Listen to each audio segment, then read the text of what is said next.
नमस्कार बच्चों, मैं डॉक्टर संजय सर स्वागत करते हैं आपका अनअकैडमी यूपीएससी हिंदी चैनल पर। बच्चों, तो आज आपकी जो क्लास है उसमें आप दो राजवंशों का इतिहास एक साथ पढ़ेंगे, ठीक है, क्योंकि दोनों राजवंशों को हम तुलनात्मक तौर पर पढ़ाएंगे। बच्चों, आज की क्लास में आप सातवाहन वंश एवं शक राजवंश यानी जो शकों को हमने छोड़ा था उन दोनों को एक साथ देखने की कोशिश करेंगे, क्योंकि आज का जो टॉपिक है वो मूल रूप से शक सातवाहन संघर्ष, इसी पर आपका टॉपिक डिपेंड है। ठीक है, तो आज की क्लास में हमारा पूरा डिस्कस होगा शक सातवाहन संघर्ष। शक सातवाहन संघर्ष, शक सातवाहन संघर्ष, यही आपका टॉपिक है और इसी को हम देखेंगे कितने चरणों में यह संघर्ष हमको दिखाई देता है, यानी शक राजवंश और सातवाहन राजवंश के बीच बच्चों कितने चरणों में यह संघर्ष हमें दिखाई देता है। तो आज आपकी क्लास बहुत ही इफेक्टिव होने जा रही है, बहुत इंपॉर्टेंट होने जा रही है। तो सभी लोग जो है जल्द से जल्द क्लास से जुड़िए।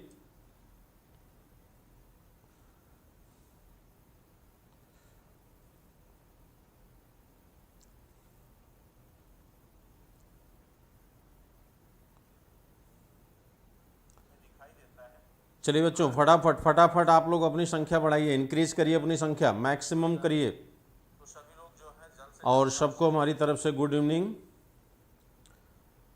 गुड इवनिंग बच्चों, सभी लोग जुड़ जाइए। चलिए, और क्लास स्टार्ट करने से पहले हम आपको एक बहुत ही धमाकेदार, बहुत ही अच्छी सूचना देना चाह रहा हूं बच्चों। आपके मॉडर्न हिस्ट्री की जो क्लास है, मॉडर्न हिस्ट्री की क्लास आपकी जो है उसका शेड्यूल प्रिपेयर हो चुका है। मॉडर्न हिस्ट्री की क्लास का शेड्यूल प्रिपेयर्ड हो गया बच्चों, और उसमें हमने आपके लिए कुल 34 टॉपिक जो है हमने सेलेक्ट किए हैं। 34 टॉपिक जो आपके मेंस से रिलेटेड हैं वो कवर करना है। मेंस के पॉइंट ऑफ व्यू से आपका स्टार्ट होने जा रहा है प्लस चैनल पर मॉडर्न हिस्ट्री का कोर्स, और ये 10 तारीख से स्टार्ट हो रहा है बच्चों। 10 तारीख से ये कोर्स हमारा स्टार्ट हो रहा है प्लस चैनल पर। प्लस चैनल पर जब आप जाएंगे तो वहाँ पर बच्चों प्लस चैनल पर जुड़ने के लिए आप अनअकैडमी का ऐप डाउनलोड करिएगा। अनअकैडमी का ऐप डाउनलोड करने के बाद जब आप सब्सक्रिप्शन में जाएंगे तो सब्सक्रिप्शन लेने के लिए वहाँ पर आपको दिशा निर्देश दिए रहते हैं कि किस तरह का सब्सक्रिप्शन आप लेना चाहते हैं। तो अभी जो मेरा कोर्स है बच्चों वो है आपका मॉडर्न हिस्ट्री। ये कोर्स हमारा मेंस के पॉइंट ऑफ व्यू से स्टार्ट हो रहा है। इसको हम मुख्य परीक्षा के पॉइंट ऑफ व्यू से स्टार्ट कर रहे हैं, और इसके साथ साथ हम इसकी आंसर राइटिंग भी स्टार्ट करेंगे। ठीक, अभी आर्ट एंड कल्चर यहाँ पर चल रहा था जो लगभग समाप्त होने वाला है। आर्ट एंड कल्चर समाप्त होने वाला है, ठीक है, तो इसे भी आप देख सकेंगे वहाँ पर। इसके बाद आपका वर्ल्ड हिस्ट्री का क्लास हम स्टार्ट करेंगे। तो अगर जो विद्यार्थी जुड़ना चाहता है उसके लिए क्या करना है, अनअकैडमी का ऐप डाउनलोड करना है। ठीक है, ऐप आप डाउनलोड कर लीजिए। ऐप डाउनलोड करने के बाद सब्सक्रिप्शन आप देखेंगे तो सब्सक्रिप्शन में तमाम आपको 1 ईयर, 2 ईयर, 6 मंथ का सब्सक्रिप्शन होता है बच्चों। और अगर आप न्यू कमर स्टूडेंट हो तो आपको 1 ईयर, 2 ईयर का सब्सक्रिप्शन ही प्रीफर करना चाहिए, क्योंकि उसमें एक कंप्लीट प्रिपरेशन आपकी हो जाती है। ठीक है, क्योंकि वहाँ पर आप अपनी छोटी छोटी सी जो बारीकियाँ होती हैं, छोटी छोटी सी जो वीकनेस होती है आपकी, उसको आप एजुकेटर से डिस्कस कर सकते हैं और उसको आप एजुकेटर से दूर कर सकते हैं। ठीक, यहाँ पर आपको मैटर यानी मटेरियल्स भी, आपको स्टडी मटेरियल भी दिया जाएगा। टीचर आपकी समस्याओं से पूरी तरह से जुड़ा रहेगा, आपके साथ उसका कनेक्शन होगा, आपकी समस्याओं का समाधान भी वो करेगा। तो आप लोग जो है अगर यहाँ पर जुड़ना चाहते हैं मॉडर्न हिस्ट्री पर, ये मेंस की क्लास होगी मुख्य परीक्षा का बच्चों, ये आपके मेंस की क्लास होगी मुख्य परीक्षा के पॉइंट ऑफ व्यू से ये क्लास स्टार्ट हो रही है। ठीक, तो यहाँ पर अगर आपको जुड़ना है तो आप सब्सक्रिप्शन ले सकते हैं, जिसके लिए हमारे रेफरल कोड का उपयोग अगर आप करते हैं, हमारा रेफरल कोड है बच्चों SKY लाइव, ये हमारा रेफरल कोड है, और इस रेफरल कोड के थ्रू अगर आप जाते हैं तो आपको 10% की आपको छूट दी जाएगी। ठीक है, तो इस रेफरल कोड का उपयोग कर सकते हैं बच्चों। और वर्तमान में इस समय आपके लिए सबसे यूजफुल और सबसे मिनिमम प्राइस में ये कोर्स उपलब्ध है। ठीक है, अनअकैडमी चैनल जो है आपके लिए एक बहुत ही एक बेहतरीन सुविधा दे रही है, जहां पर आप जो है बेस्ट एजुकेटर से जुड़ सकते हैं। यानी कहने का मेरे मतलब ये है कि आप किसी भी विषय के अच्छे एजुकेटर का चुनाव कर सकते हैं। वहां पर टॉप एजुकेटर्स आपको मिलेंगे प्लस चैनल पर, चाहे वो ज्योग्राफी हो, पॉलिटी हो, सोशोलॉजी हो, किसी भी सब्जेक्ट में आप अपने अकॉर्डिंग एक बेहतर एजुकेटर का चुनाव कर सकते हैं। ठीक है, तो यहाँ पर आपके लिए विकल्प है। यहाँ पर आपको प्रैक्टिस सेशन होता है। प्रैक्टिस सेशन के साथ साथ जो है बच्चों, प्रैक्टिस सेशन के साथ साथ आप देखेंगे कि आपकी आंसर राइटिंग भी होती है, आपके लिए क्विज एग्जाम होते हैं, प्राइज से जुड़े होते हैं जो आपके लिए मोटिवेशन का काम करते हैं। अलग से मोटिवेशनल क्लासें होती हैं, इंटरव्यू क्लास होता है, पर्सनालिटी डेवलपमेंट की क्लासें होती हैं। माने कहने का मेरे मतलब है कि एक परफेक्शन यहाँ पर आपको दिखता है, एक परफेक्ट कंप्लीट तैयारी आपको दिखती है। तो आप लोग विश्वास करिए, यहाँ से आप लोग जुड़िए। अगर आप सीरियस हैं यूपीएससी एग्जाम को लेकर या स्टेट एग्जाम को लेकर, अगर आप सीरियस हैं बच्चों, तो आप जुड़ सकते हैं। रेफरल कोड हमारा SKY लाइव है। ठीक है, तो ये आपकी, मुझे उम्मीद है आपके समझ में आ गया होगा। ठीक, अब हम कोर्स को कंटिन्यू करते हैं, आपकी क्लास को। ठीक है, चलिए ठीक, सबको हमारी तरफ से गुड इवनिंग बच्चों। चलिए अपनी संख्या को इंक्रीज करिए, अपनी संख्या बढ़ाओ बच्चों। आप लोग जो है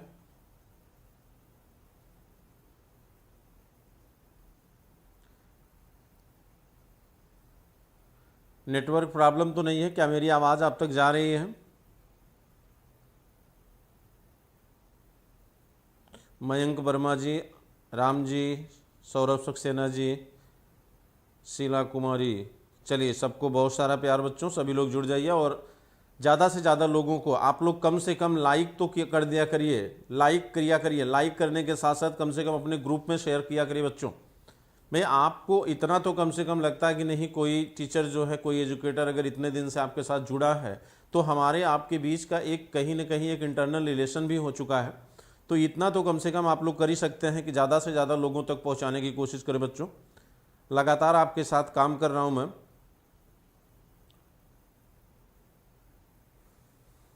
चलिए स्टार्ट करते हैं। तो आज की क्लास में हम दो चीज़ें देखेंगे। क्या क्या देखना हमको? देखिए, आज हम पढ़ेंगे बच्चों शक सातवाहन संघर्ष। शक सातवाहन संघर्ष। और बेसिकली अभी आपका जो टॉपिक चल रहा था उसमें आप सातवाहन वंश को पढ़ रहे थे। ठीक, शक क्या है? ये विदेशी शासक हैं और ये भारतीय शासक हैं। ठीक, तो विदेशी यानी कहीं न कहीं एक क्षेत्रीय शासक और एक विदेशी शासक के बीच एक संघर्ष की कहानी को आज हम लोग बहुत ही अच्छे तरीके से देखेंगे। इसमें सातवाहन वंश में हमें 3 राजाओं को पढ़ना था। हमने आपको ये वादा किया था कि हम आगे अब सातकर्णी द्वितीय को पढ़ेंगे। सातकर्णी द्वितीय के बाद आप पुलमावी को पढ़ेंगे, पुलमावी, और पुलमावी के बाद यज्ञश्री सातकर्णी, यज्ञश्री सातकर्णी। ये 3 शासकों को हमें अभी सातवाहन वंश में पढ़ना है, जिनका कुछ राजनीतिक इतिहास है, यानी जो हमारे लिए इम्पोर्टेंट है। ठीक है, और इनका इतिहास हम इनके साथ जोड़ कर देखेंगे, क्योंकि सबसे बेहतर राजनीतिक संघर्ष जो रहा इन शासकों का वह शकों के साथ ही रहा। ठीक है, तो दोनों को हम एक साथ जोड़कर देखेंगे। और हमने आपसे प्रॉमिस भी किया था कि हम शकों का डिस्कशन जो है वो सातवाहनों के साथ करेंगे। ठीक, तो चलिए यहाँ पर इस क्लास को स्टार्ट करने से पहले, शक सातवाहन संघर्ष स्टार्ट करने से पहले आपको हम एक मैप बना रहे हैं, क्योंकि वो एक भौगोलिक मैप है जिसमें बहुत सारे ऐसे प्लेसेस के नाम आएंगे इन दोनों संघर्षों के बीच में, जिनके नाम से आप परिचित नहीं हैं और बार बार आपको डाउट होगा, कन्फ्यूजन होगा। जैसे अगर मैं कहूं कि नहीं, इन्होंने आकर क्षेत्र को जीता, इन्होंने विदर्भ को जीता, इन्होंने अनूप को जीता, कुक्कुर को जीता, सुराष्ट्र को जीता, मूलक को जीता, तो आप समझ ही नहीं पाओगे कि ये है क्या, ये कौन से ऐसे प्लेसेस हैं जिनका नाम सर ले रहे हैं। ठीक है, तो सबसे पहले हम मैपिंग के द्वारा इन प्लेसों को दिखा देते हैं और इन प्लेसों के माध्यम से ये समझ लेते हैं कि गौतमी पुत्र सातकर्णी का उदय जिस समय होता है उस समय सातवाहनों की राजनीतिक सत्ता की कंडीशन क्या थी और साथ साथ शकों की राजनीतिक कंडीशन को देख लेते हैं, फिर हम आगे क्लास को कंटिन्यू करते हैं। ये ठीक रहेगा। चलिए आगे हम बात करते हैं। अब देखिए,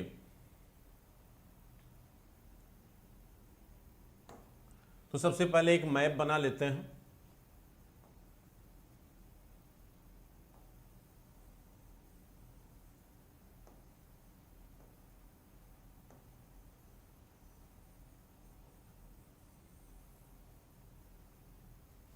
देखिए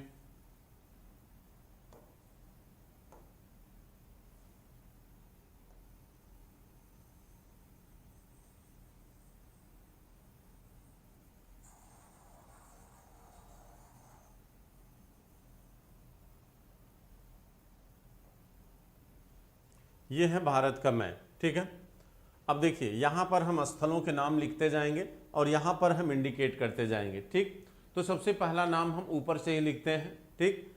जैसे आपका है सौराष्ट्र, तो सौराष्ट्र कहाँ है बच्चों? गुजरात। सौराष्ट्र कहाँ है? गुजरात में है।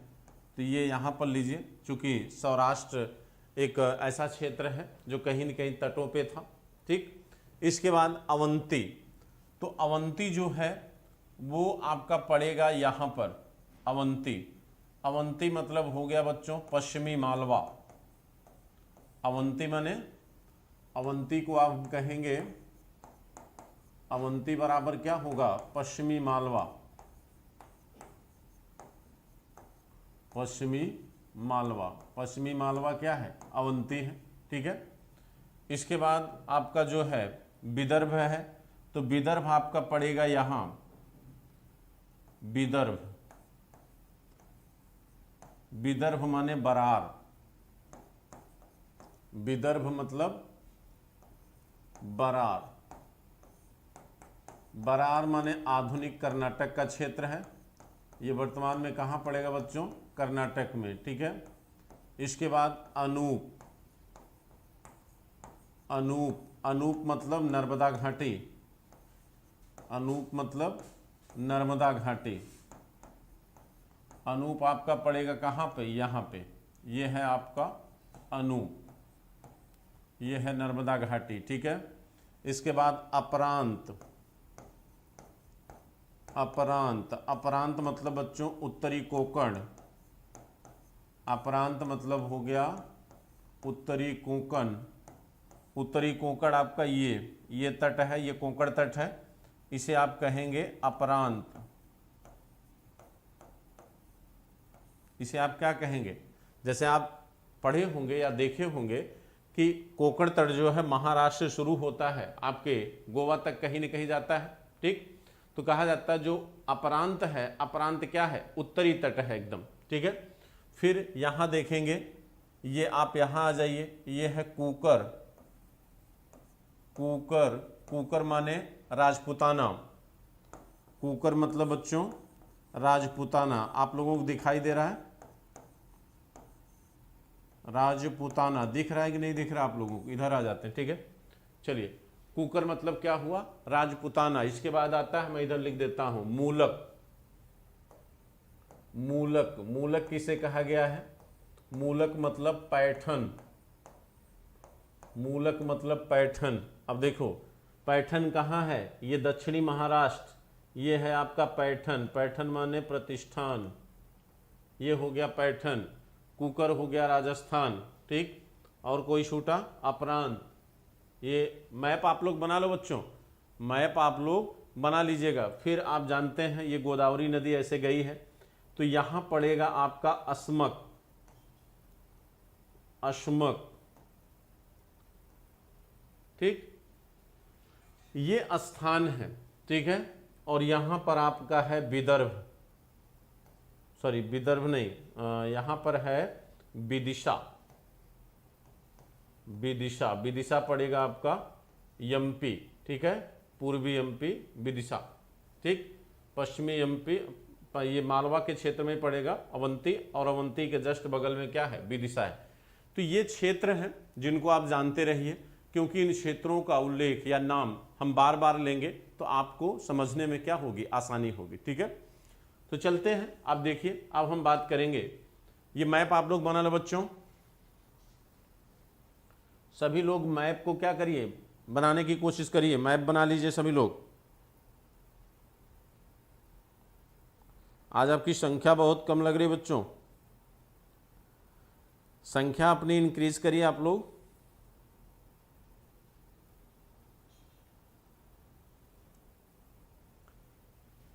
चलिए, ये क्षेत्र आ गया। अब इनको दिमाग में आप बैठा लो कि ये कहाँ कहाँ पर है।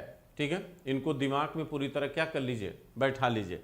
अब देखिए, कहा जाता है ये जो महाराष्ट्र है, ये महाराष्ट्र है। महाराष्ट्र में यही तट पर क्या था, कल्याण। महाराष्ट्र में ये तट पर क्या है, कल्याण है। कल्याण ये क्या था, ये बंदरगाह था। ये क्या था बच्चों, बंदरगाह। और यह कल्याण जो है किसके अधीन था, किसके अधीन है, सातवाहनों के। सातवाहनों की राजधानी क्या थी, प्रतिष्ठान यानी पैठण। तो ये क्षेत्र जो है किसके अधीन था, सातवाहनों का। और इसी कल्याण बंदरगाह से सातवाहनों का क्या होता था, आयात और निर्यात होता था। और यहीं से चांदी का वो क्या करते थे, आयात करते थे। लेकिन जब शकों का भारत पर हमला हुआ तो शक जो है क्या हुए, शकों ने इन क्षेत्रों पर क्या कर लिया, अधिकार कर लिया, जिससे कहीं न कहीं शक और सातवाहन संघर्ष दिखाई देता है। तो ये जो भूभाग है, ये जो क्षेत्र है बच्चों, ये हमेशा कहीं न कहीं इनके बीच एक संघर्ष का कारण बना रहेगा, इनके बीच एक संघर्ष का कारण बना रहेगा। और ये जो क्षेत्र है, ये अवंती और विदिशा को लेते हुए, विदिशा थोड़ा ऊपर चला गया है, ये क्षेत्र आपका जो है किसके अधीन जाएगा, यहाँ पर छोड़ के, क्योंकि ये जो क्षेत्र है ये यहाँ पर चेदी वंश है। यहाँ पर कौन सा वंश था, चेदी वंश। करिकाल जहाँ का शासक कौन है, हाथी गुम्फा अभिलेख में। ठीक है, अब देखिए, हमें देखना है कि थोड़ा सा पहले हम ये समझ लें कि शक शासक कौन थे। ठीक है, और कहाँ से शकों और सातवाहनों के बीच का संघर्ष शुरू होता है। ठीक है, उसके बाद हम गौतमी पुत्र सातकर्णी को देखेंगे। तो चलिए थोड़ा सा पहले शक राजाओं के बारे में देखते हैं।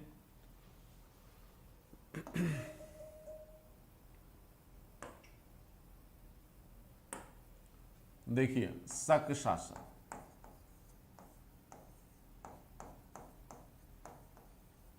अभी तक आपने विदेशी आक्रमणकारियों को बच्चों ने पढ़ा है। कहा जाता है कि जो शक हैं ये पार्थियन और कुषाणों से क्या है, पहले हैं। यानी पार्थियन और कुषाणों से क्या थे, पहले थे। ठीक, तो कहा जाता है कि अब जैसे भारत का मैप अगर आप देखें तो आपको ये पता है कि भाई ये भारत का मान लीजिए ऊपरी भाग का मैप बना दे रहे हैं। ये आपका हिमालय रेंज है, ये हिमालय रेंज है, और ये हिंदकुश पर्वतमाला आपकी इधर भी गई है। इधर आप जाओगे तो ये मध्य एशिया का पोर्शन है, ये पश्चिमी मध्य एशिया है तो ये चीन में चला जाता है। इधर आप जाओगे तो अरब क्षेत्र आता है, ईरान का क्षेत्र और अरब का क्षेत्र आता है। ये आपका पाकिस्तान है, ये आपका अफगानिस्तान है। इधर ऊपर जाइए तो ये ईरान का क्षेत्र है। ठीक, और इधर आप आगे बढ़ेंगे तो सीरिया है, सीरिया है। कहा जाता है कि शक जो है मूलतः कहाँ के थे, शक मूलतः थे बच्चों सिरदरिया के। कहाँ के थे, सिरदरिया। कहाँ के थे बच्चों, ये सिरदरिया के थे। ध्यान समझिएगा, शक कहाँ के थे, सिरदरिया के थे। ठीक, लेकिन हुआ क्या, हुआ ये कि आपने अभी इससे पहले की कहानी हमने आपको बताया था कि जो कुषाण थे, कुषाण यूची जात के थे। और कुषाण कहाँ थे, पश्चिमी मध्य एशिया, यानी जो चीन का पूर्वी भाग है। यानी यहाँ कौन था, ये हिमालय रेंज है, हिमालय रेंज है ये। कुषाण कहाँ थे, यहाँ थे। और शक कहाँ है, यहाँ है बच्चों। और जो हूण थे, हूण इनसे भी, यूची जात से भी पूर्व में थे। कहा जाता है कि हूण जो है, जब चीन की दीवार बनी तो हूणों का विस्थापन धीरे धीरे किधर होने लगा, पश्चिम की तरफ। और हूण जब आए तो यहाँ पर कुषाण थे, यानी जिनको आप यूची जात कहते हैं, इनको हूणों ने क्या किया, पराजित किया। तो तो ये जो यूची जात थी वो विस्थापन कर गई किधर, वो विस्थापन कर गई पश्चिम की तरफ, क्योंकि इधर जा नहीं सकती थी, इधर चीन की दीवार थी और स्वयं हूण शासक थे, यहाँ पर हूण थे, ठीक है। तो मजबूरी में यह यूची जात आगे बढ़ती है और यूची जात जब आई तो कहा जाता है सिरदरिया में इसने शकों को क्या किया, पराजित कर दिया। अब देखिए, अब शक यहाँ क्या हुए, हार गए बच्चों। शक जब हारे तो कहा जाता है शक इन स्थानों को छोड़कर कहाँ आ गए, बल्ख में आ गए। कहाँ आ गए बच्चों, बल्ख। अब देखिए बल्ख, बल्ख माने बैक्टीरिया, बल्ख मतलब बैक्टीरिया। जब ये बल्ख में आ गए तो आपको पता है कि यहां पहले कौन थे, हिंदेवन शासक थे। मेरी बात आपके समझ में आ रही कि नहीं, क्या मेरी बात आपके समझ में आ रही बच्चों? यहां पर पहले कौन थे, हिंदेवन शासक थे। और हिंदेवन शासक इस समय कहां आ चुके हैं, हिंदुस्तान में। ये जो यहां पर पहले हिंदेवन शासक थे, आपको याद होगा डेमेट्रियस यहां था और वह धीरे धीरे यहां आ चुका था। डेमेट्रियस के साथ साथ यूक्रेटाइटिस वंश भी आ चुका था तक्षशिला में। तो ये यहां पर कहीं न कहीं कमजोर स्थिति थी। जब ये बल्ख में आकर बस गए तो कहा जाता है कि अभी भी यूची जात जो है वो यहां से सिरदरिया से आगे बढ़कर बल्ख में भी पुनः जो है शकों को क्या किया, पराजित कर दिया। बल्ख में भी शक क्या हो गए, हार गए। और बल्ख में जब शक हार गए तो कहा जाता है ये बल्ख से दो भागों में बट गए। ये देखो, ये बल्ख से दो भागों में बट गए, एक दक्षिण की तरफ गई और एक ऊपर की तरफ गई। जो ऊपर की तरफ गई बच्चों वो चली गई कहां, ईरान में। ये कहां चली गई, ईरान में, ठीक। तो कहा जाता है कि शकों की वह शाखा जो ईरान गई, कहा जाता है यहां पर ईरान में इन्होंने कुछ शासकों को पराजित करके कुछ समय तक अपना स्थायित्व तो वहां पर बनाया, लेकिन पुनः ये जो है क्या हुए, ईरान में क्या हुए, पराजित हो गए। अब देखिए जो नीचे शाखा आई ये कहां आ गई, कपिशा आ गई। ये कहां आ गई थी, कपिशा में। और ऊपर की शाखा कहां गई थी, ईरान में। लेकिन भारत में जिस शाखा ने अपनी सत्ता का संचालन किया वह शाखा कौन सी है, वह ईरानी शाखा है, ठीक है।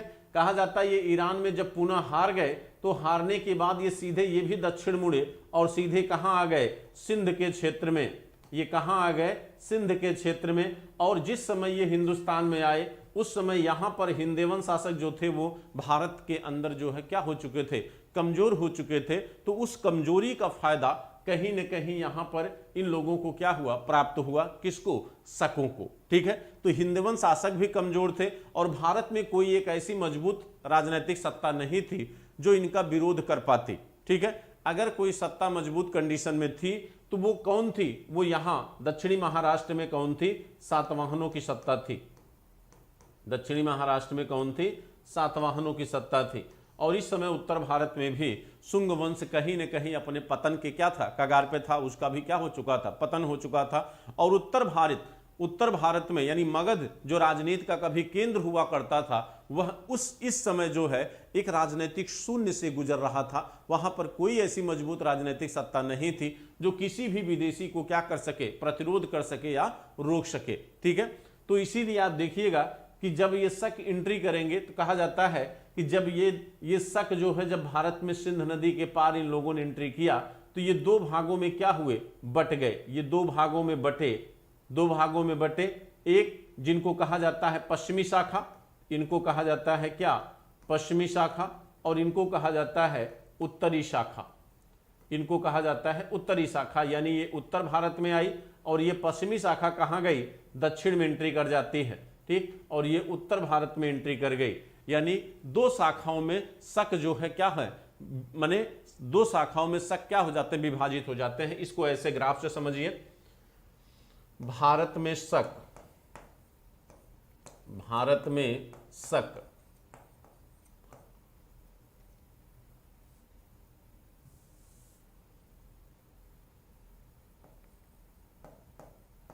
भारत में कहा जाता है बच्चों कि भारत में जब शक आए तो ये दो भागों में क्या हुए, विभाजित हुए। दो भागों में जो विभाजित हुए तो एक को कहा गया उत्तरी शक, उत्तरी शक कहा गया, और एक को कहा गया पश्चिमी शक, पश्चिमी शक। उत्तरी शक भी दो भागों में बटा, ये भी 2 भागों में विभाजित हुआ। एक ने अपना केंद्र बनाया कहां पर, एक का केंद्र क्या था, तक्षशिला। एक का केंद्र बना बच्चों कौन सा, तक्षशिला। और एक का केंद्र बना क्या, मथुरा। एक का केंद्र बना मथुरा। और पश्चिमी शक भी 2 भागों में विभाजित हुए। पश्चिमी शक भी 2 भागों में विभाजित हुए। एक का केंद्र बना नासिक और एक का केंद्र बना उज्जैनी। एक का केंद्र बना नासिक, एक का केंद्र बना उज्जैनी। तो अब देखिए, ये भारत में शकों की कुल कितनी शाखाएं हो गई, 4। भारत में शकों की कुल कितनी शाखाएं हो गई, 4। अब इसमें से एक थोड़ा सा और डिटेल कर लेते हैं। कहा जाता है जो तक्षशिला की शाखा थी, इसका संस्थापक कौन था, मेयुष।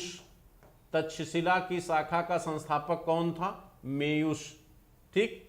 और मथुरा की जो शाखा है बच्चों, इसका संस्थापक है राजुल। इसका संस्थापक कौन था, राजुल। लेकिन ये एकदम महत्वपूर्ण नहीं है, मथुरा की शाखा का कोई राजनीतिक अस्तित्व दिखाई नहीं देता।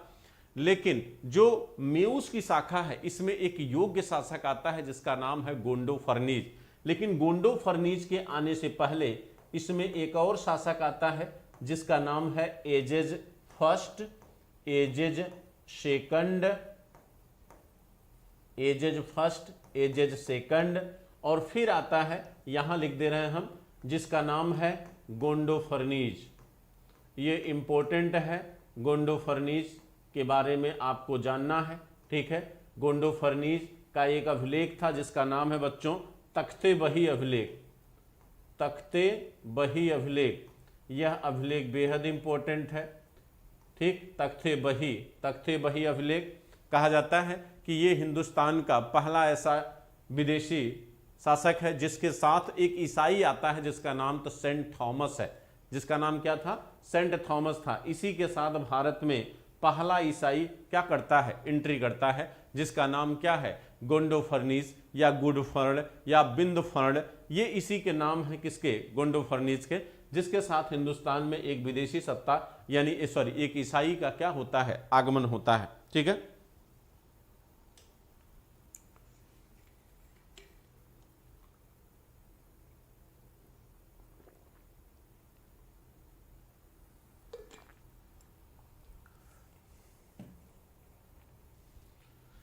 अब देखिए, लेकिन कहा जाता है कि तक्षशिला के शकों का या मथुरा के शकों का उतना राजनीतिक महत्व नहीं है जितना महत्व जो है आपके उज्जैन और आपके नासिक का है, ठीक है।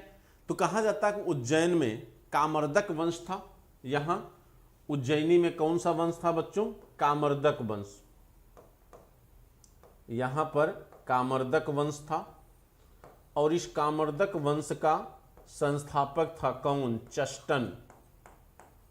इस कामर्दक वंश का संस्थापक कौन था, चष्टन था। और यहां पर नासिक में छहरात वंश था। नासिक में कौन सा वंश है, छहरात वंश। नासिक में कौन सा शक वंश था, छहरात वंश, जिसका संस्थापक है भूमक। जिसका संस्थापक कौन था, भूमक। अब देखिए, इन्हीं दोनों वंशों में 2 योग्य राजाओं का नाम आता है जिन्हें हमको और आपको क्या करना है, पढ़ना है, ठीक है।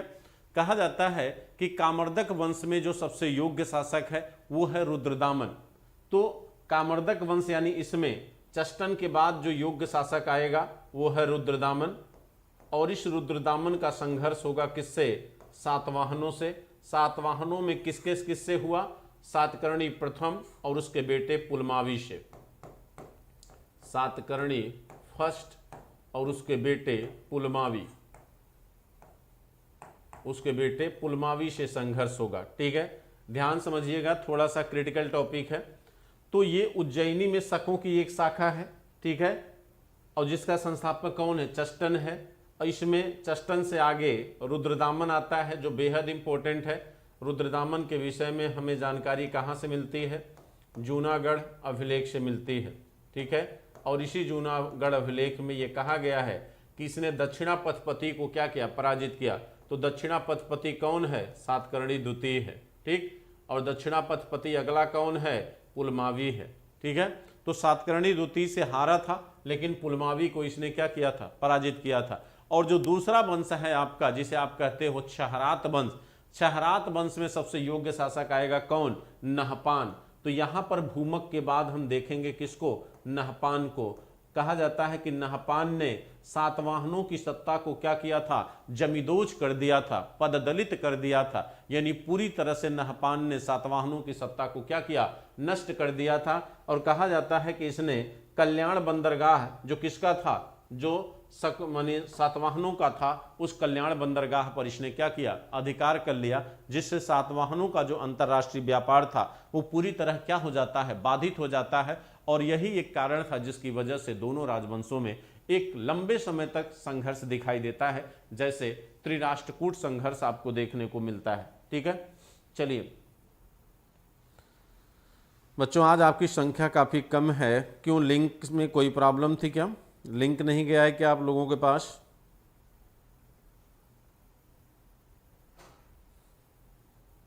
जो अभी हमने डिस्कस किया, क्या आप सभी लोगों को समझ में आ गया है?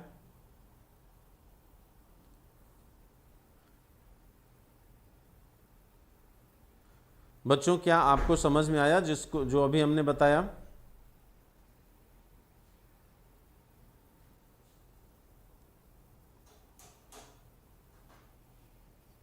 चलिए अब आगे बढ़ते हैं। देखिए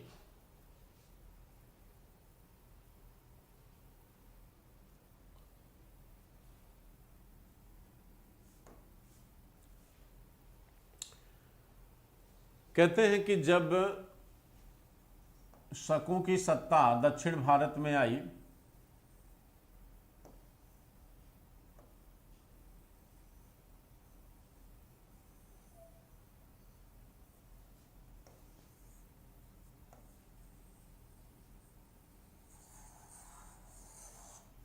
देखिए बच्चों, अभी तक हमने आपको बताया था, कल की क्लास में हमने डिस्कस किया था कहां तक? सातवाहन शासक हाल तक, ठीक।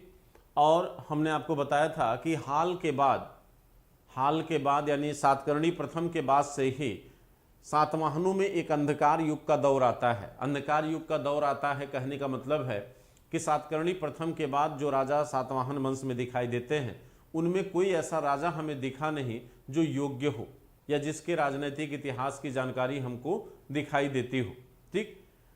तो यह एक ऐसा लंबा ड्यूरेशन था जो कहीं न कहीं अंधकार युग था या एक कमजोर स्थिति थी राजनीतिक रूप से सातवाहनों की। और इस कमजोर स्थिति का लाभ उठाया किसने? शकों ने।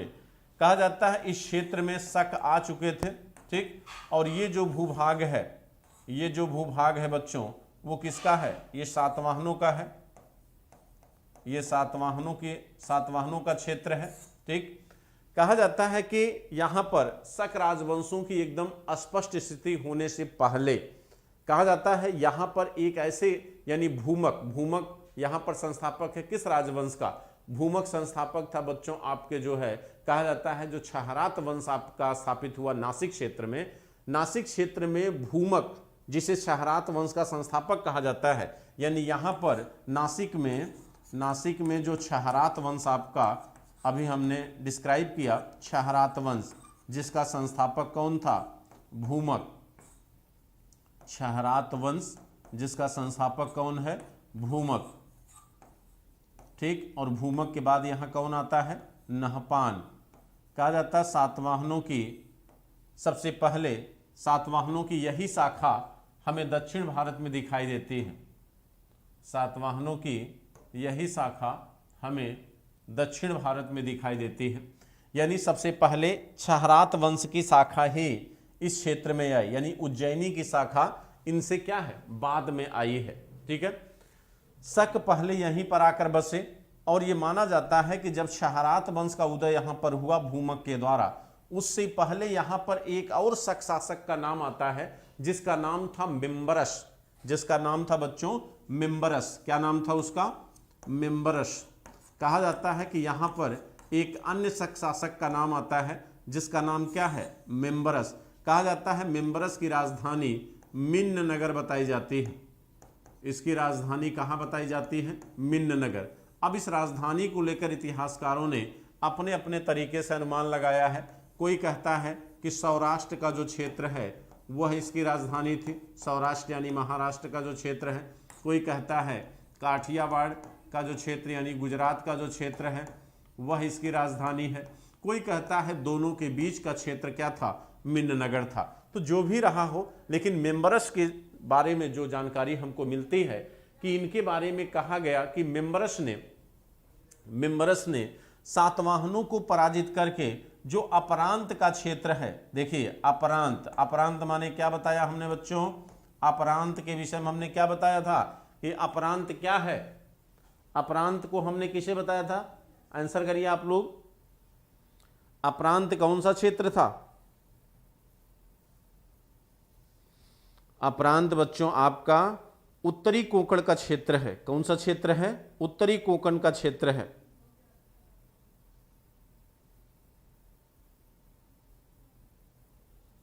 चलिए आप लोग आपस में ही वेलकम करते रहो, चलो ठीक है। अब देखिए कहा जाता है कि इसने अपरांत को क्या किया?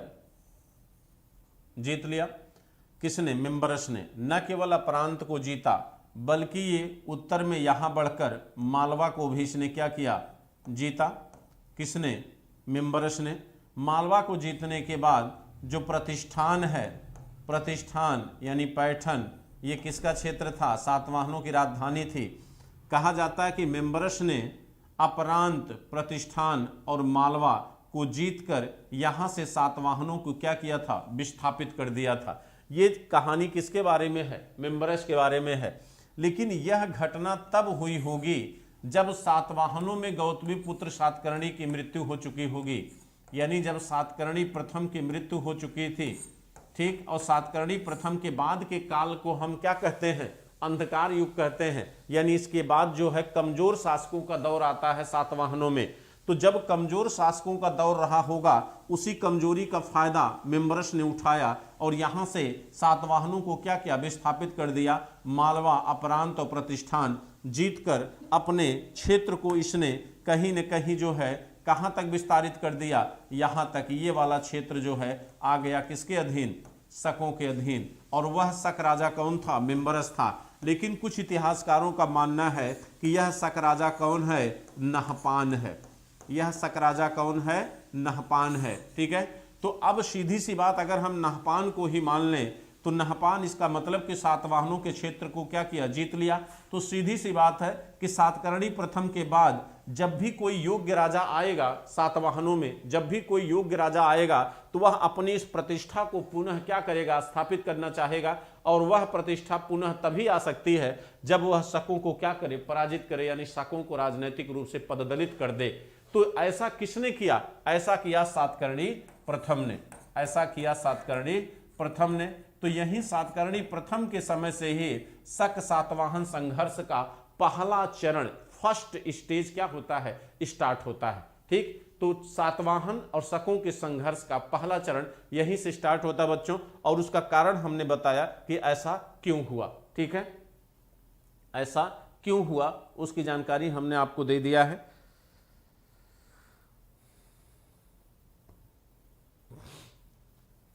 अब आगे बढ़ते हैं। ठीक है।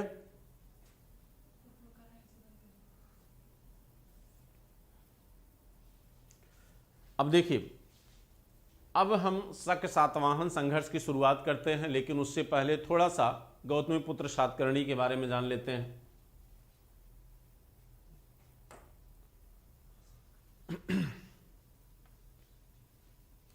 सातकर्णी प्रथम द्वितीय के बारे में थोड़ी सी जानकारी कर लिया जाए।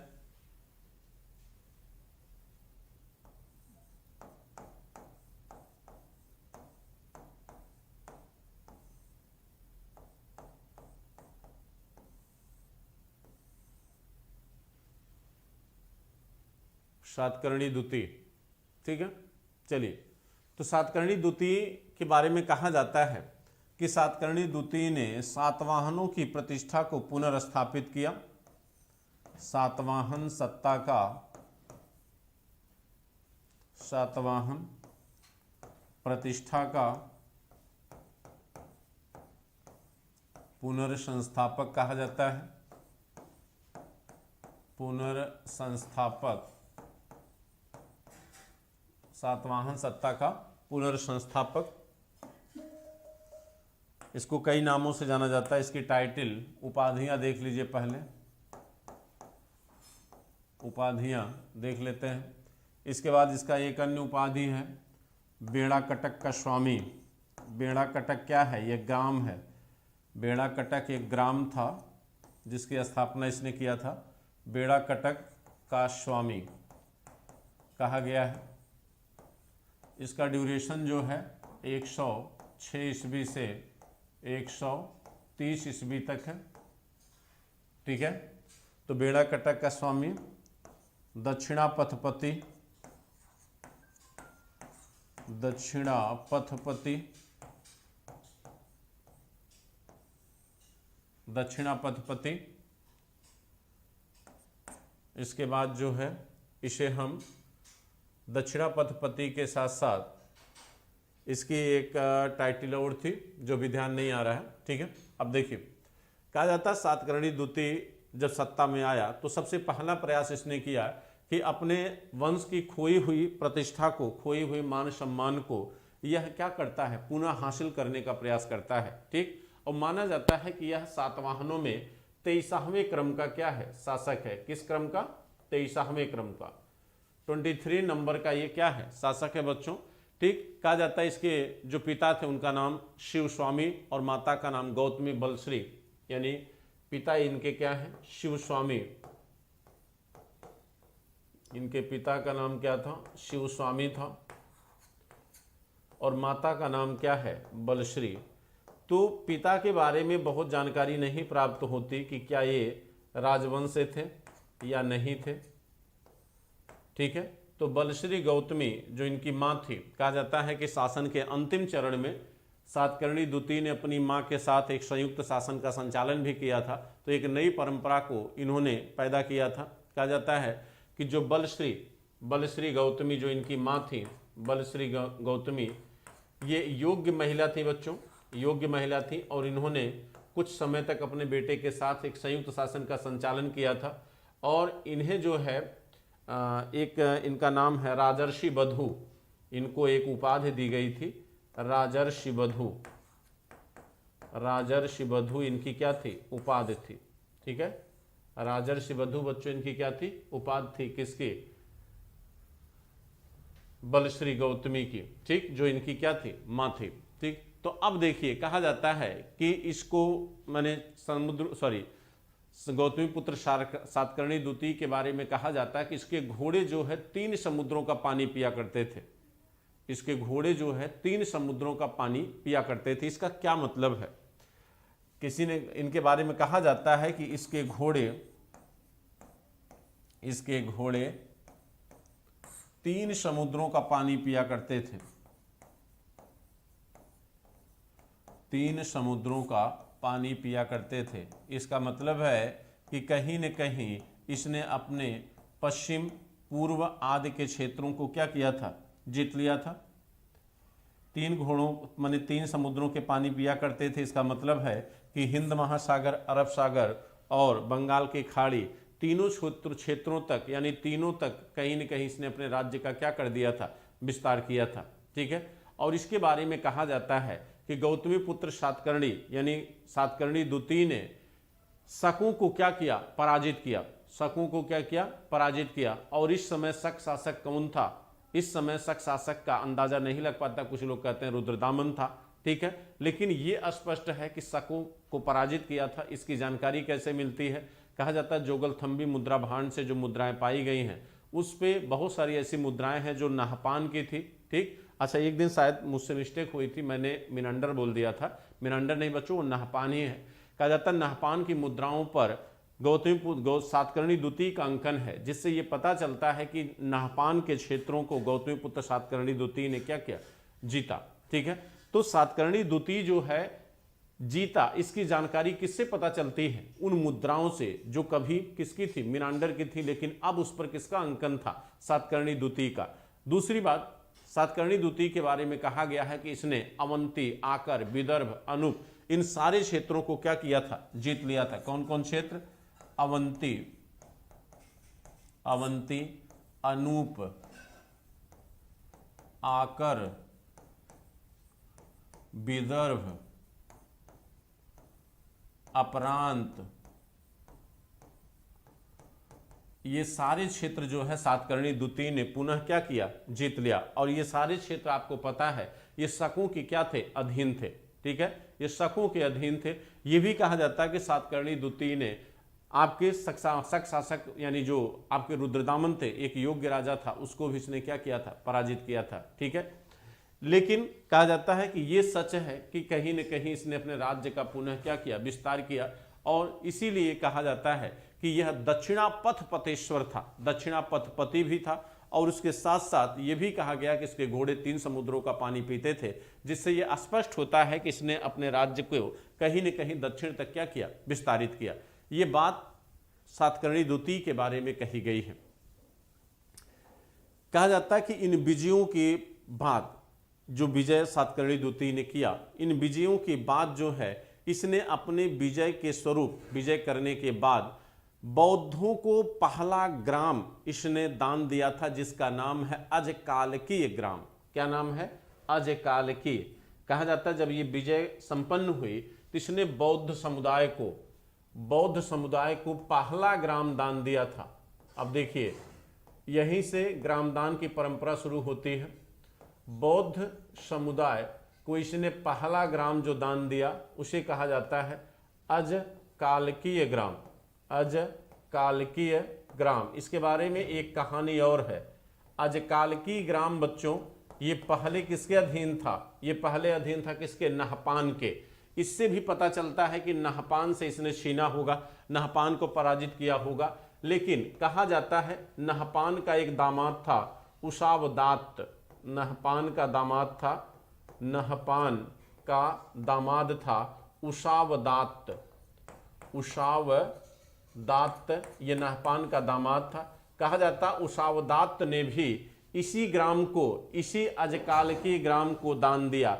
यानी एक ही ग्राम को 2 शासकों के द्वारा दान देने की परंपरा पहली बार हमें यहां पर दिखाई देती है। यानी एक ही ग्राम को 2 शासकों के द्वारा दान दिया गया। इसका यह मतलब है कि कहीं न कहीं इस ग्राम पर दोनों अपने दायित्व का, या दोनों अपना दावा ठोके होंगे, या दोनों अपना दावा जताए होंगे। ठीक, या किसी अन्य परंपरा के तहत इस तरह की प्रक्रिया यहां पर दिखाई देती है। तो इस ग्राम को दान दिया। ठीक, और ये कहीं न कहीं विवादित था, जिसकी वजह से सातकर्णी द्वितीय ने दूसरा ग्राम दान दिया, जिसका नाम है करजक ग्राम, जिसका नाम है करजक ग्राम। तो इससे ये पता चलता है कि कहीं न कहीं इस ग्राम पर जो वाजिब अधिकार था वो किसका था? उशावदात का था। इसीलिए अगले ग्राम का दान किया गया किसके द्वारा? सातकर्णी द्वितीय के द्वारा, जिसका नाम है करजक ग्राम। तो ग्राम देने की परंपरा किसके द्वारा शुरू की गई? सातकर्णी द्वितीय के द्वारा शुरू की गई। सातकर्णी द्वितीय की वीरता का इतिहासकारों ने बेहद तारीफ किया है। इसे अर्जुन भीम से तुलना किया है। ठीक, उनकी शक्ति को अर्जुन भीम से तुलना की गई है। हिमालय जैसा साहसी कहा गया है। ठीक, और सातकर्णी द्वितीय ने पुनः जो है सातवाहनों की खोई हुई प्रतिष्ठा को क्या किया? प्राप्त कर लिया। और शकों को इसने क्या किया? पराजित किया। तो अब शक भी पराजित हुए हैं तो वो भी अपना बदला लेगा। तो बदला सीधी सी बात लेंगे। तो कहा जाता है कि सातकर्णी द्वितीय के बाद इनके स्थान पर शासक बना कौन? पुलमावी। इनका बेटा पुलमावी शासक बनता है।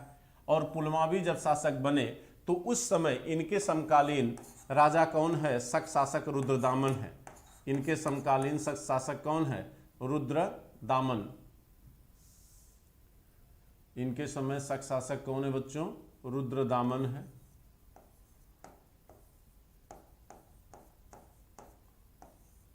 रुद्रदामन है। ठीक, कहा जाता है रुद्रदामन एक योग्य शासक है। और रुद्रदामन के विषय में हमें जानकारी मिलती है कहां से? जूनागढ़ से। जूनागढ़ प्रशस्ति, इस जूनागढ़ प्रशस्ति आपको मैं पढ़ा चुका हूं। ये प्रशस्ति एक ऐसी प्रशस्ति है जिसमें चंद्रगुप्त मौर्य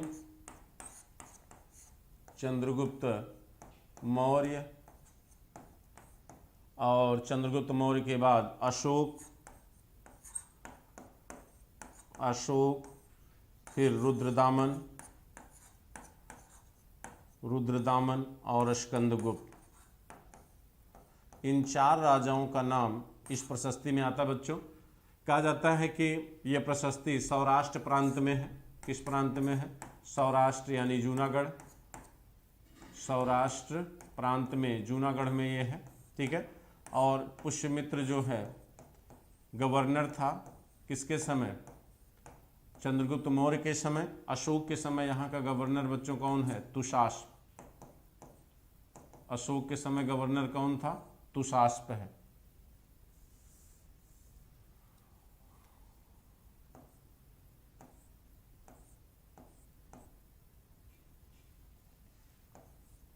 तुषास्प।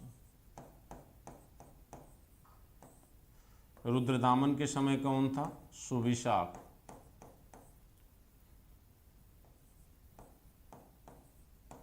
सुविशाख। स्कंदगुप्त के समय चक्रपालित या प्रणदत्त।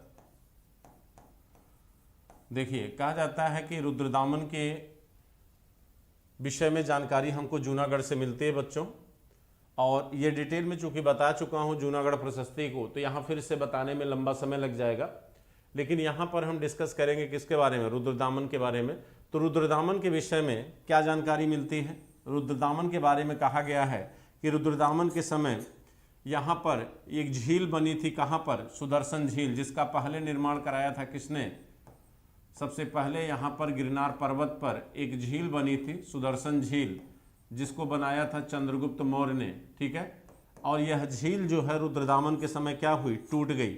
जब रुद्रदामन के समय यह झील टूटी तो उसके बारे में कहा जाता है कि इसने बिना बेगार लिए, बेगार मतलब होता है जब बिना श्रम का मूल्य दिए हम आपसे काम लें, तो यहाँ पर कहा गया बिना बेगार लिए। बिना बेगार लिए माने इसने राजकोष से धन खर्च किया, ठीक। तो बिना बेगार लिए इसने झील का पुनर्निर्माण कराया। और इसी में टैक्सेशन सिस्टम, कर संरचना का उल्लेख आता है कि इनके समय कौन कौन से टैक्स लग रहे थे। 6 प्रकार के करों का उल्लेख आता है। इसी में रुद्रदामन के समय प्रेम विवाह और स्वयंवर प्रथा का उल्लेख आता है। तो ओवरऑल अगर देखा जाए तो ज़्यादातर बातें रुद्रदामन के समय की ही इसमें हमें दिखाई देती हैं। इसीलिए हम इस जूनागढ़ प्रशस्ति को रुद्रदामन की जूनागढ़ प्रशस्ति कहते हैं। और इसी में ये भी कहा गया है कि रुद्रदामन ने दक्षिणापथपति को यानी दक्षिणेश्वर को 2 बार पराजित किया। इसी में कहा गया है कि इसने दक्षिणेश्वर को 2 बार पराजित किया। तो वह दक्षिणेश्वर कौन है? वह दक्षिणेश्वर बच्चों पुलमावी है। कहा जाता है पुलमावी को इसने 2 बार पराजित किया, लेकिन यह पुलमावी को किसी भी तरह का नुकसान नहीं पहुंचाता, यानी उसके राज्य सीमा को या राज्य को अधिग्रहित नहीं करता, बल्कि अपनी पुत्री का विवाह कर देता है किससे? पुलमावी से। और पुत्री का नाम जो था, क्या नाम था उसका? देवी नाम था। इनकी पुत्री का नाम क्या है? देवी, जिसका विवाह रुद्रदामन ने कर दिया किससे? पुलमावी से। और जो संघर्ष का दौर चल रहा था उसे एक समय के लिए क्या किया? रोक दिया। यानी ये अस्थायी रुकावट थी। इस वैवाहिक संबंधों के माध्यम से दोनों के बीच एक मधुर संबंध हो गए, ठीक है। तो इससे लगता है कि कहीं न कहीं पुलमावी की जो पश्चिमी सीमा है, जो शकों से टकराती है, वह सीमा कुछ समय के लिए क्या हो गई? सुरक्षित हो गई, ठीक है। अच्छा, पुलमावी के बारे में हमें जो जानकारी मिलती है वह नासिक अभिलेख से, कार्ले अभिलेख से जानकारियां मिली हैं। कहा जाता है जो कृष्णा नदी है, कृष्णा नदी का जो मुहाना है, जहां पर कृष्णा नदी जाकर गिरती है, वहां से बहुत सारे मुद्रा पाई गई हैं जिस पर पुलमावी का क्या है? चित्रांकन है। तो इससे ये लगता है कि इसकी जो पूर्वी सीमा है, पूर्वी सीमा वो कहाँ तक है? आंध्रा तक है, यानी वो अरब बंगाल की खाड़ी को क्या कर रही है? छू रही है। और दक्षिणी सीमा की अगर बात करें तो इसके सिक्कों पर कहा जाता है, इसके सिक्कों पर इसकी उपाधियों का अंकन है और इसके सिक्कों पर 2 पतवारों वाले नाव का चित्रांकन है। ये भी ध्यान रखिएगा, 2 पतवारों वाले नाव का चित्रांकन है। तो 2 पतवारों वाले नाव का चित्रांकन अपने आप में यह दर्शाता है कि इसके राज्य की सीमा समुद्र तक कहीं न कहीं क्या थी? फैली हुई थी।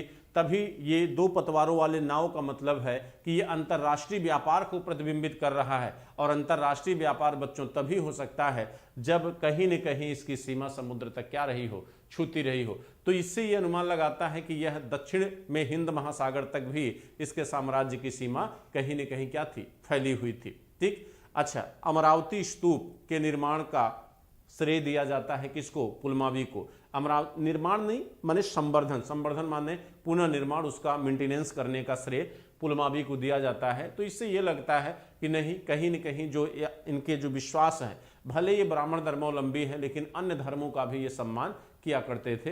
तो ऐसा पुलमावी के बारे में कहा गया है। पुलमावी के टाइटल की अगर हम बात करें बच्चों, चूंकि टाइम कम है, थोड़ा स्पीड इसीलिए बढ़ाया हूं। पुलमावी के टाइटल की बात करें, उपाधियों की, तो कुछ उपाधियां इसकी बड़ी फेमस है, जैसे नवनगर का स्वामी, नवनगर का स्वामी पुलमावी को कहा गया है। और पुलमावी को इसके साथ साथ दक्षिणा पथेश्वर, जैसे हमने अभी कहा। इसके बाद आंध्र का शासक, आंध्र का शासक माने कृष्णा नदी तक अपने अपने क्षेत्र को क्या किया? विस्तारित कर लिया। तो आंध्रा कहीं न कहीं सातवाहनों के अधीन आ गया, आंध्र प्रदेश का क्षेत्र, इसलिए हम इसे आंध्र का शासक भी कहते हैं। ठीक, तो पुलमावी के बारे में हमने चर्चा कर दिया। पुलमावी के बाद दो शासक आते हैं, शिव सातकर्णी और शिव स्कंद सातकर्णी। देखिए, इनके बाद शासक आता है शिव सातकर्णी, शिव सातकर्णी और शिव स्कंद सातकर्णी, शिव सातकर्णी और शिव स्कंद सातकर्णी, ये दो शासक आते हैं। लेकिन इन दोनों का कोई मतलब नहीं है, कोई योगदान नहीं है। इनके बाद जो आता है वो है यज्ञश्री सातकर्णी, यज्ञश्री सातकर्णी, ये थोड़ा योग्य था, यज्ञश्री सातकर्णी। और कहा जाता है कि इसी के समय शक सातवाहन संघर्ष अपने अंतिम चरण में हुआ। अंतिम बार शक सातवाहन संघर्ष किसके समय हुआ? यज्ञश्री सातकर्णी के समय, यज्ञश्री सातकर्णी के समय शक सातवाहन संघर्ष अंतिम तौर पर किसके समय हुआ? यज्ञश्री सातकर्णी के समय। और कहा जाता है यज्ञश्री सातकर्णी ने अपने समय बच्चों सोपारा, सोपारा मतलब कहाँ पड़ता है? सोपारा आपके महाराष्ट्र का एक बंदरगाह है। ठीक, तो कहा जाता है कि सोपारा और आपके गुजरात तक के क्षेत्र, राजस्थान के कुछ क्षेत्रों तक को क्या करता है? जीत लेता है। यानी कहीं न कहीं यह अंतिम ऐसा सातवाहन शासक है जो आपके कह सकते हैं कि जो शक राजा थे, उन शकों को पूरी तरह यानी बुरी तरह क्या करता है? पराजित करता है। ठीक, पराजित करके कमजोर कर देता है। ठीक, और एक लंबे, एक बृहद राज्य क्षेत्र का निर्माण कर देता है। कौन? यज्ञश्री सातकर्णी। और यहीं से इनके बीच का युद्ध क्या हो जाता है? समाप्त हो जाता है। लेकिन यज्ञश्री सातकर्णी के बाद सातवाहनों में कोई योग्य राजा पुनः पैदा नहीं हुआ या पुनः दिखाई नहीं देता, जिसकी वजह से कहा जाता है कि शकों में भी अब इसके बाद एक कमजोर राजाओं की श्रेणी दिखाई देती है और सातवाहनों में भी एक कमजोर राजवंशों की श्रेणी दिखाई देती है। और राजाओं के कमजोर होने की वजह से ये अपने आंतरिक समस्याओं में ही उलझ कर क्या हुए? रह गए, जिसकी वजह से आगे जो है शक सातवाहन संघर्ष की कड़ी हमको फिर से दिखाई नहीं देती है। और यहीं पर शक सातवाहन संघर्ष क्या हो जाता है? समाप्त हो जाता है। लेकिन एक लंबे समय तक सातवाहनों का राज्य चलता रहा, लेकिन उन राजाओं की कोई योग्यता या राजनैतिक उपलब्धियां नहीं थी जो हमें पढ़ने की जरूरत है। हमें जिन राजाओं की जरूरत थी जानकारी की, उन्हें हम आपको बता दिए हैं। इतना आप एक बार रिपीट कर लीजिएगा, अपनी किताबों से इसको रिवाइज कर लीजिएगा बच्चों। ठीक, और मुझे लगता है कि ये पर्याप्त है आपके कोर्स के लिए। ठीक, चलिए आज की क्लास को हम यहाँ पर समाप्त करते हैं। ठीक है, समझ में आया आप लोगों को?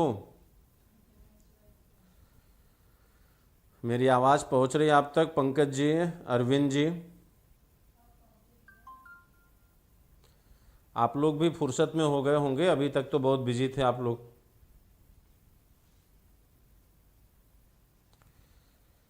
चलिए, देखिए आज की क्लास लंबी थी लेकिन कवर करना था पूरा, और मे भी आपको समझ में आ गया होगा।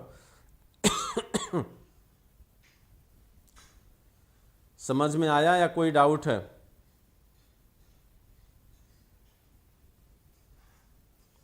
कम से कम आप लोग लाइक शेयर तो कर दिया करो, सभी लोग लाइक करो कम से कम।